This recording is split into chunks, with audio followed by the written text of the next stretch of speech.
Cricket world cup में कल Pak Bharat match Narendra Modi stadium Ahmedabad में खेला जाएगा। इस हवाले से भारतीय मीडिया ने पिच और मौसम की तफसीलात शेयर की। भारतीय मीडिया के मुताबिक नरेंद्र मोदी स्टेडियम पिच पर बैटर्स हावी होंगे। यहाँ हालिया मैचेस में भी बैटर्स का गलबा रहा। मीडिया के मुताबिक वर्ल्ड कप का इफ्तिताई मैच भी अहमदाबाद में खेला गया था, जहां बैटर्स ने खुलकर रन्स बनाए थे।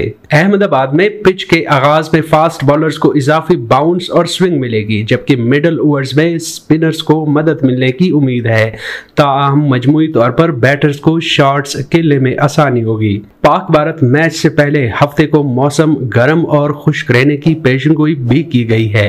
कल दर्जा हरारत 36 डिग्री सेंटीग्रेड तक जाने का इम्कान है। मैच के रोज सख्त गर्मी और हबस की पेशेनगोई भी की गई है। याद रहे कि पाकिस्तान और भारत के दरमियान हाई वोल्टेज मैच 14 अक्टूबर कल अहमदाबाद के नरेंद्र मोदी स्टेडियम में शेड्यूल है। पाकिस्तानी वक्त के मुताबिक ये मैच दोपहर 1:30 बजे शुरू होगा।